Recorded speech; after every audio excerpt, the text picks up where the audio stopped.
नमस्कार मंडळी. कोकण डायरीजमध्ये आपल्या आजच्या या भागामध्ये सगळ्यांचं स्वागत आहे.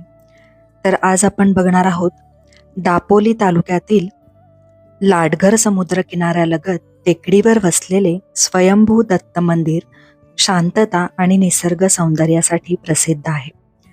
सुमारे 1768 मध्ये स्थापित हे मंदिर अथांग समुद्र आणि दाट वृक्षराईच्या सानिध्यात आहे.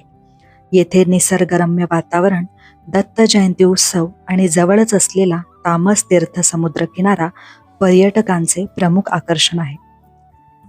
तर रत्नागिरी जिल्ह्यातील दापोली तालुक्यात लाडघर येथे समुद्राच्या दिशेने जाणाऱ्या टेकडीवर हे मंदिर स्थित आहे. हे मंदिर प्राचीन असून मंदिराच्या प्रवेशद्वारावरील नोंदीनुसार याची स्थापना 1768 मध्ये झाली असावी. स्वप्नात दत्त मंदिर दिसल्यामुळे पांडुरंग मोरे यांनी हे मंदिर बांधले अशी आख्यायिका आहे. मंदिराच्या बाजूला निळाशार समुद्र आणि मागील बाजूस हिरवागार डोंगर आहे. हे एक जागृत स्थान मानले जाते.